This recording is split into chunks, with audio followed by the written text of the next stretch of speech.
Olá, estamos aqui hoje novamente no Letras e Livros, um programa da TV Cidade Livre, a TV Comunitária de Brasília. Nós estamos hoje com um militante, um ativista cultural de Brasília, o Joãozinho da Vila, poeta, já atuou no teatro, tem uma militância destacada como agitador da arte na cidade. Seja bem-vindo à TV, Joãozinho. Obrigado pelo convite, Pedro. É um prazer estar aqui contigo.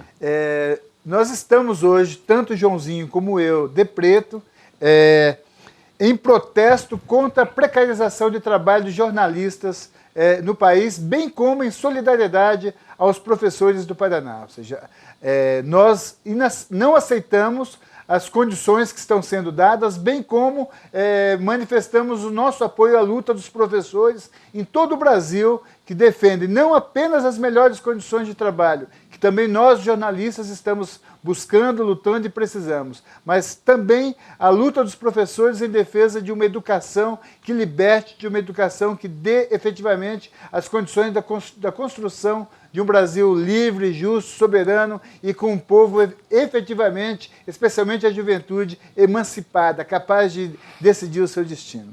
Como a gente começou, Joãozinho. Joãozinho começou a atuar na arte no final dos anos 70. Conta a tua história pra gente, Joãozinho. Como é que foi o início da tua militância cultural? Ele tem vários livros publicados, militou com Renato Russo, mas conta como é que foi o início da tua história na atividade cultural. Bom, na realidade, eu comecei, assim, digamos, numa efervescência do teatro aqui em Brasília. Foi um período, assim, de glória para o teatro de Brasília, que foi no finalzinho da década de 70, onde nós tínhamos, assim, vários grandes, né, que são hoje grandes diretores, né, entre eles a gente pode citar Humberto Pedrancini, Hugo Rodas, o Chico Expedito, que atualmente está lá no Rio, pessoas que eram bem atuantes, que faziam um teatro de vanguarda aqui em Brasília. E um teatro também de resistência, de protesto, e eu comecei nesse período, né, junto com essas pessoas, participei de várias peças de teatro e fiz o Último Rango, né, que aí já foi um outro diretor, que ele já foi o processo inverso, ele veio do Rio para cá, que é o J. Pingo, que... Saudoso Pingo. Saudoso Pingo, grande Pingo, que lamentavelmente Pingo. nós perdemos há 2 anos atrás. E o Pingo fez uma peça que marcou o teatro de Brasília. Acho que a gente pode dizer que a história do teatro de Brasília é antes do Último Rango e pós o Último Rango, né? Essa peça ele simplesmente conseguiu colocar dentro de um teatro, né, 5 bandas de rock and roll, 5 atores, e durante o espetáculo era confeccionada uma sopa, uma grande sopa, e no final todo mundo participava, né? Era uma grande confraternização, comiam essa sopa, batiam um papo, discutiam o espetáculo. Muita música também. Muita música, né? Com essas bandas de rock. E entre as bandas de rock, né, tinha o Aborto Elétrico, né? Que era exatamente a banda do Renato Russo, que, digamos assim, acho que foi a primeira apresentação que eles fizeram dentro de um espaço fechado, que até então eles só se apresentavam em espaços abertos, né? Na UNB, no Gilberto Salomão e em alguns estacionamentos de entrequadros, e foi a primeira experiência que eles tiveram dentro de um teatro fechado, né? E foi muito bom, assim, tanto para a gente como para eles, né? E isso durou bastante tempo, essa experiência, essa militância sua no teatro? Não, sim, ela durou exatamente o final da década de 70, né, com o começo da década de 80, onde aí eu já parti para a produção, já comecei a fazer produção, que era uma maneira de você realmente tentar sobreviver, né, fazendo arte, fazendo teatro, porque na época era muito difícil. A gente normalmente a gente passava em torno de 6 meses ensaiando um espetáculo e tinha uma temporada de 15 dias, né, então era praticamente impossível você sonhar em viver de teatro aqui em Brasília. E eu parti para a produção, que a produção te dava uma oportunidade de você trabalhar com vários espetáculos ao mesmo tempo, né? Então, eu tinha meses que eu fazia 4, 5 produções, né? E conseguia retirar pouca coisa, mas mesmo assim era impossível sobreviver. Você falou do aborto elétrico. Uhum. Foi um período que Brasília hoje também tem uma alta produção musical, mas figura como foi o Renato, foi única. Qual a recordação, qual a lembrança que você tem dessa convivência que você teve com ele? Então, bem interessante, né? Que a primeira experiência que eu tive com o nome, tá? Porque, assim, foi um grupo, né, que eles surgiram dentro da UNB, né, praticamente, e a primeira coisa que acho que o Renato foi, né, que ele tinha muito essa irreverência de sair pichando as paredes, tá? Então, ele pichou em várias paredes de Brasília somente a palavra aborto elétrico. Então não tinha mais nada, não tinha assim, banda de rock, aborto elétrico, nada. Só a palavra aborto elétrico. E isso tinha CW3 Norte, L2 Norte, eu me lembro que tinha um ministério que tinha isso. E eu passava por isso e ficava assim, meu Deus, o que será isso, aborto elétrico? Né? Porque era uma palavra muito forte, né? Assim, aborto elétrico. Né? O aborto em si já é uma palavra muito forte, né? E ele elétrico é muito mais forte ainda. Né? Mas assim, eu não tinha referência do que era aquilo. Né? Até então eu não sabia. Até que um belo dia, né? Nossos ensaios era feito da seguinte forma, o Pingo ligava para a gente, que a gente não tinha um espaço determinado para ensaiar. Então ele ligava para a gente, olha, hoje o ensaio vai ser debaixo do bloco G da SQS 304. De maneira imprecisa, definir uma quadra, um bloco... assim, tipo assim, eu acho que ele visitava um amigo daquele bloco aquele dia, descia, via o pilotis do bloco, e falava assim, hoje o ensaio vai ser aqui. Aí a gente ensaiava ali, até que o síndico, o porteiro, expulsava a gente dali, a gente ia para outro bloco, outra quadra, então era mais ou menos assim. E num desses ensaios, né, ele já praticamente no final, né, dos dias dos ensaios que nós fazíamos, ele apresenta o Renato. E aí fala, olha, esse aqui é o Renato, que é da banda Aborto Elétrico, que vai tocar na nossa peça. Aí que eu falei, pera lá, esse nome Aborto Elétrico eu já ouvi, já vi em algum lugar. E aí que eu fui associar, né, que caiu a ficha de que aquele nome, na verdade, era o nome de uma banda de punk rock, na verdade, né. E foi aí o meu primeiro contato com o Renato foi nesse ensaio, e a partir daí nós nos tornamos grandes amigos. Você tem, assim, alguma recordação de alguma experiência no campo das atividades que vocês desenvolveram, na relação pessoal, que valeria a pena a gente conhecer? Bom, tem um episódio muito engraçado, assim, e que te confesso que eu só interpretei ele um pouquinho alguns anos depois. Também não é pretensão minha nada disso, tá? Mas, enfim, as figuras, né, dos roqueiros, né, do punk rock, né, eles eram aquelas pessoas bem... enfim, bem esquisitos, digamos assim, para a gente no olhar. E eu não conseguia ver aquilo, que existia um pouco de homossexualidade naquele visual, tá? E tanto é, né, que para mim, assim, apesar de toda essa convivência, eu só fui a entender, né, a revelação da homossexualidade dele anos depois, tá? Mas enfim. Aí um belo dia estava andando a história, né, que eu vou contar. Estava andando o Renato e o Bonfá lá no Conic. Isso era uma tarde, a gente volta e meia, enfim, antes do ensaio a gente se encontrava em algum lugar aqui em Brasília, andava, tomava cerveja, enfim, coisas assim. E a gente estava andando, nós três, né, assim, lá no Conic ali, e tinha uma livraria na época. A Presença, não? Não era a Presença, era outra, meu Deus, não me lembro. Ai, desculpa, não vou me lembrar o nome dela agora. Eu sei que nós estávamos andando, nós três, tá, e de repente o Renato parou e falou assim, espera aí um minutinho. Aí ficou eu e o Bonfá lá de fora conversando, ele entrou na livraria, e daí a pouco ele sai, com um livro aqui escondido aqui. Então, subentendi que ele furtou esse livro, tá? Com o livro escondido, aí tirou esse livro e falou assim, olha, eu fiz isso para você. E era um livro de teatro, tá, do Molière, chamado Escola de Mulheres, do Molière, e ele fez uma dedicatória exatamente assim, Joãozinho, eu sei de coisas que você também sabe, e que se todos soubessem, essa porra de mundo seria diferente. E assinou Renato. Quer dizer, tudo dele é irreverente, mas enfim, demorei anos a entender isso, mas acabei que em algum momento eu entendi. Você hoje, 2015, decorridos 35 anos, mais ou menos, daquele período, a juventude ainda tem esta irreverência, esta disposição para o amor, como o Renato teve, propagou, e que você ainda hoje propaga? Não tenho dúvida que sim, tá?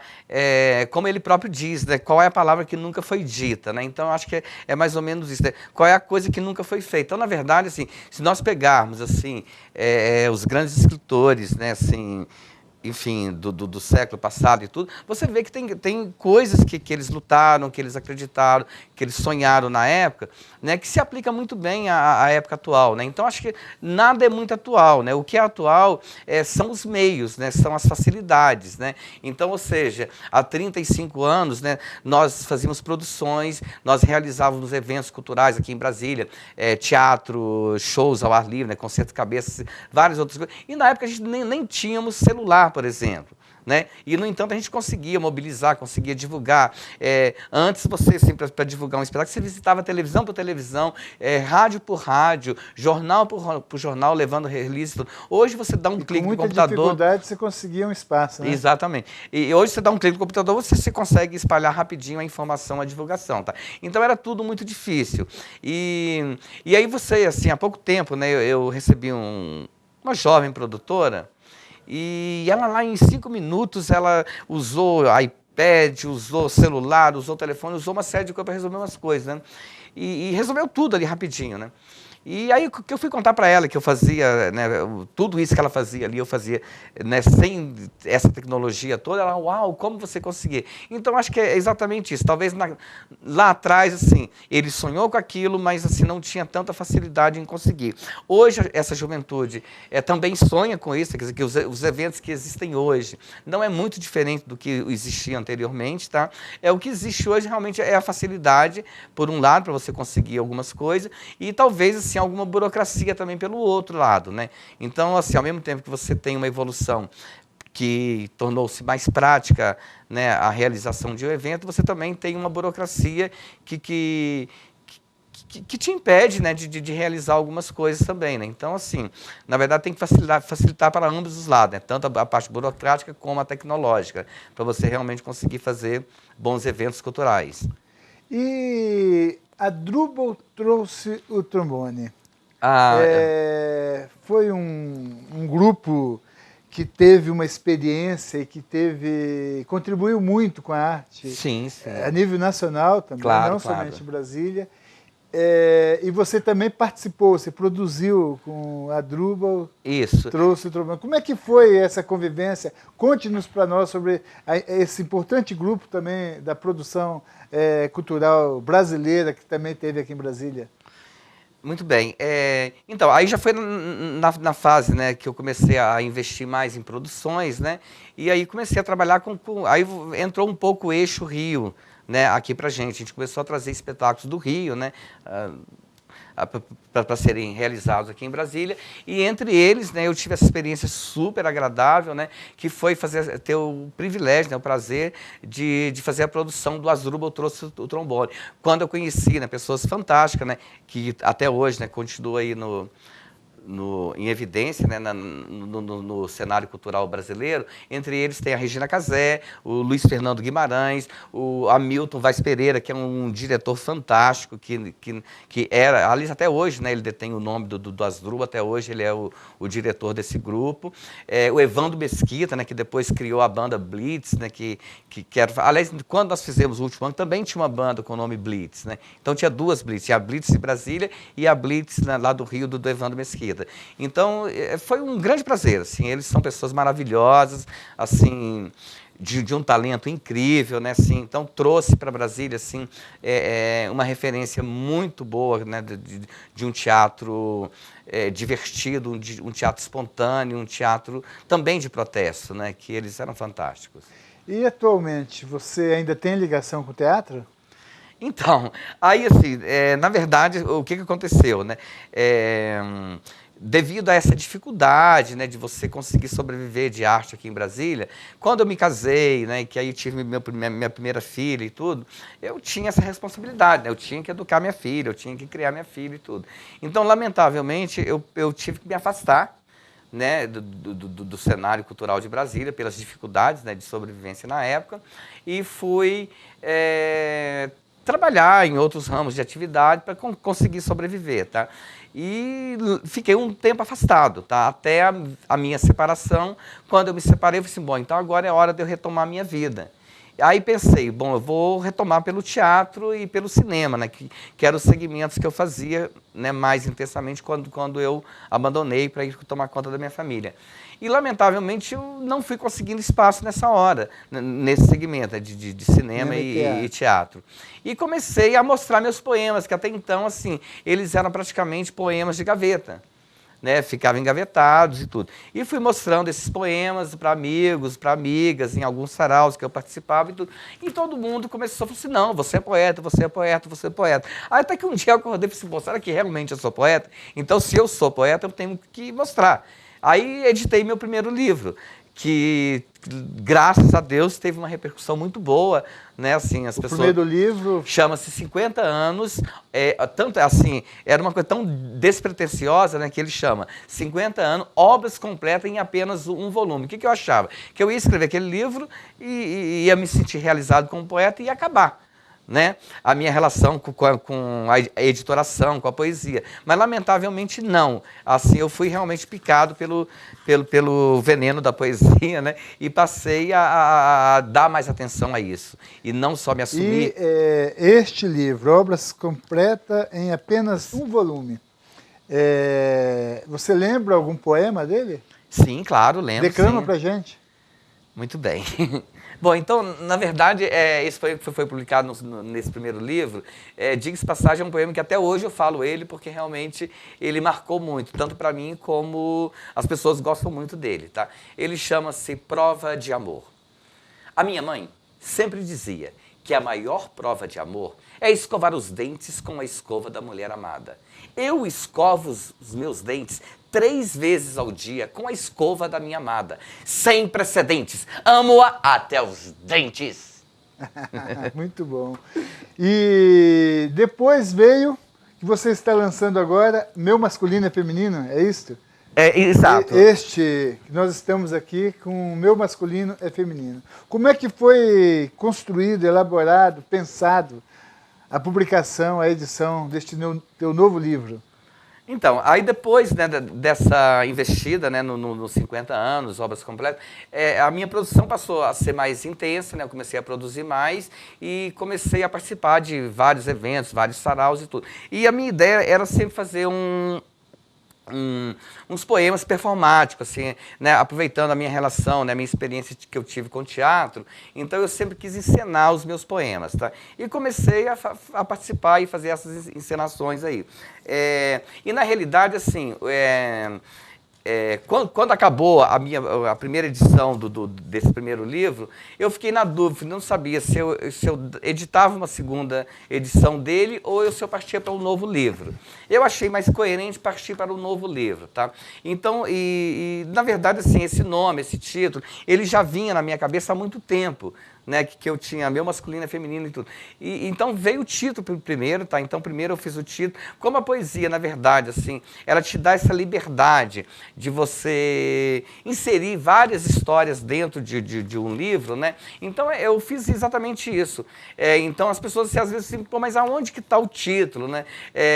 Qual é o poema? Porque normalmente os poetas procuram botar o título dos livros, o título de um dos poemas. Né? E eu não tenho nenhum poema com esse título, tá? Então as pessoas ficam querendo saber aonde que está esse nome. Na verdade, o nome está nas entrelinhas, está na sutileza das poesias. A essência, então, desse teu segundo livro é o título. É o amor, na verdade, né? Eu acho que a essência do livro é o amor, tá? Mas o título, ele saiu primeiro. Foi exatamente isso. Foi uma vez que eu fui contar uma história minha de amor para uma amiga minha, e ela virou para mim, cara, você é a mulher da relação. Eu falei, como? Você é a mulher da relação. E a tua namorada é o homem.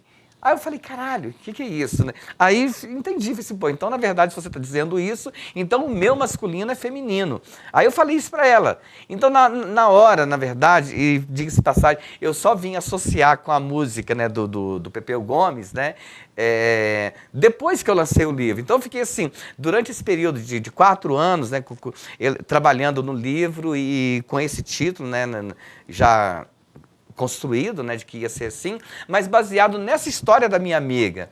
Aí depois que eu publiquei o livro, né, que eu fui entrar no Google para ver e tudo, aí que veio o Pepeu Gomes. Mas Joãozinho, posso estar equivocado, mas a tua fala dá a entender que apenas as mulheres amam, é isto? Não é apenas as mulheres. Eu acho que apenas as mulheres amam, digamos assim, dramaticamente. Foi o que a minha amiga quis dizer, tá? Que naquele contexto que eu apresentei para ela, naquela historinha de amor que eu contei para ela, ela entendeu que eu fui o lado dramático da relação, né? Então, talvez ela queira dizer isso, é que só as mulheres são dramáticas. Não é que o homem tem aquela coisa mais durão, né? De não sei o quê, né? Que, enfim, não se entrega muito no amor. O homem, né? seria este poema aqui, do meu masculino e feminino, capaz. Sou capaz de me apaixonar por você nos próximos segundos. Viver uma história de amor nos minutos em que você me olhar, na hora H, declarar-me eternamente apaixonado por você.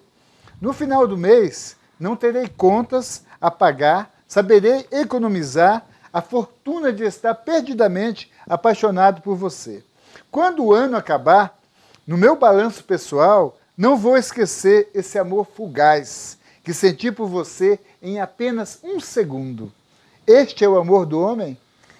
Então, pode ser isso, né? Acho que o amor do homem, acho que é essa coisa assim, rápida, né? Assim, eu acho assim que ao mesmo tempo que ele fala eu te amo, né, para uma mulher, ele tem vontade de que ela esqueça isso, que ele, enfim, ele não quer ter, na verdade, esse compromisso, né? Porque o eu te amo não é só uma palavra que você fala e ela tem um efeito aqui e agora, não. Ela tem um efeito longo, ela tem uma validade, ela tem uma duração, tá? Então, talvez sim. Tá, mas acho que é isso. Mas a relação das pessoas, elas se dão de uma maneira de comprometimento de corpo e alma. Né? Uhum. Entretanto, o mundo que nós estamos vendo nesse lapso da história da humanidade, as coisas são muito instantâneas. Uhum. Né? Incluindo as relações. Sim. Isto é a essência deste amor que nós vivemos ou é apenas a essência deste amor masculino na relação com a mulher, ou do macho com a fêmea, nessa relação, essa instantaneidade no amor? É a essência do amor da humanidade, do momento que nós estamos vivendo, ou apenas o amor masculino? Bom, na verdade, assim, essa questão de gênero é bem complicado, né? Quando você começa a falar de gênero, aí vem uma série de coisas, né? Que as pessoas, enfim, é um assunto muito delicado, que realmente a gente tem que ter muita delicadeza para falar sobre ele, tá? Eu acho, assim, que, na verdade, assim, independente no meu ponto de vista, tá? Independente de você ser homem ou ser mulher, eu acho que vai realmente da dedicação, né, da intensidade que você conduz a tua relação, o teu amor, né, quando que você pode dizer eu te amo, quando você não pode, enfim. Eu te juro, assim, eu não tenho muito essa preocupação de direcionar isso para um gênero A ou B ou C, enfim. Eu acho assim, que o meu masculino é feminino. Mas a questão, acima do gênero, tem um livro, Zig Bauman, um sociólogo polonês, que o título é A Ética em um Mundo de Consumidores, é mais ou menos assim o título. Uhum. E na apresentação do livro ele mostra um estudo feito em uma universidade de Londres com colmeias, comunidades de vespas, nas quais os cientistas comprovam que uma vespa forasteira, quando ela chega em uma colmeia da qual ela não integrava, ela é recebida como se daquela comunidade fosse. Uhum. Entretanto, na nossa espécie, a humana, isto não ocorre. Uhum. Ou seja, quando um forasteiro chega em uma outra comunidade, na maioria das vezes ele é rechaçado. O mundo hoje, o drama do povo africano, fugindo das guerras e das dores e do sofrimento que existe ali na África, causados todos pelos europeus, ou seja, a forma que eles estão sendo tratados, inclusive crianças sendo deportadas, morrendo na travessia, é uma miséria absoluta. Então, este exemplo que o Zig Bauman dá, de que as vespas recebem as forasteiras com amor, como se daquela comunidade fosse, não faz parte da nossa relação, segundo este cientista que Bauman mostra.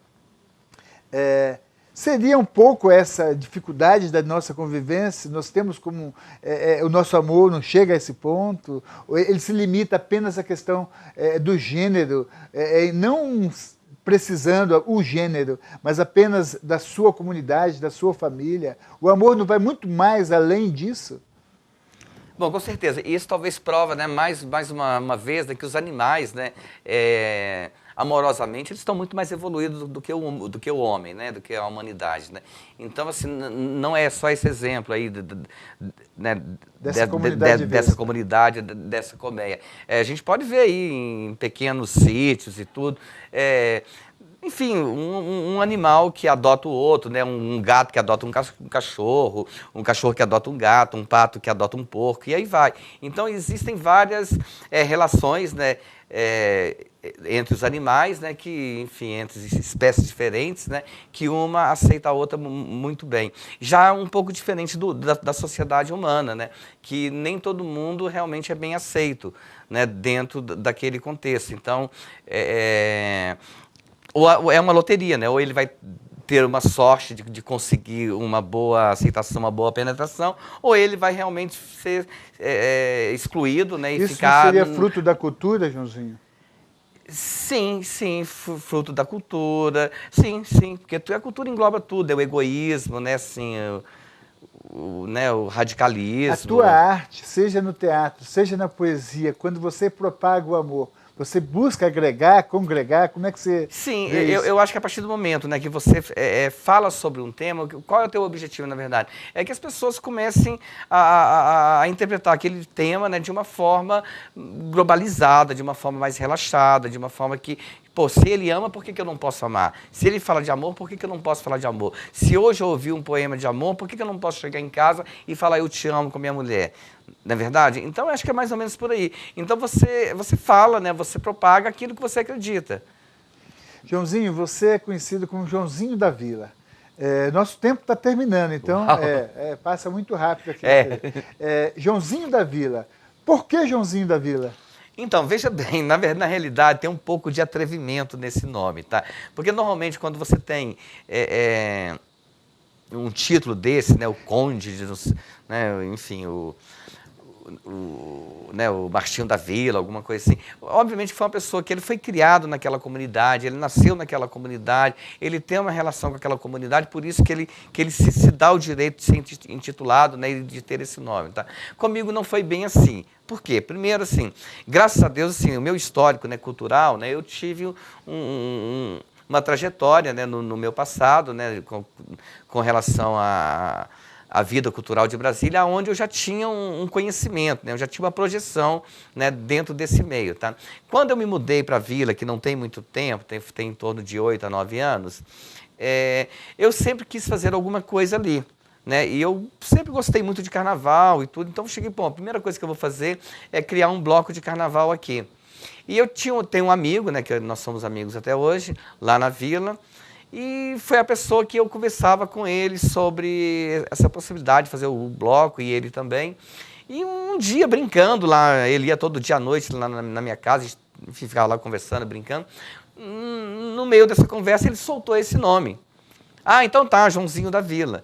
Eu falei, pô, mas que legal, que nome interessante, tudo, gostei, e adotei imediatamente. Tá? Mas assim, foi engraçado assim, porque eu não sabia o peso que ele realmente tem. A tua responsabilidade hoje é patrimônio da Vila. Exatamente. Então, quer dizer, só que antes... Assim... Agora, você tem uma casa de cultura na Vila Planalto que você está organizando. Como é que é isso?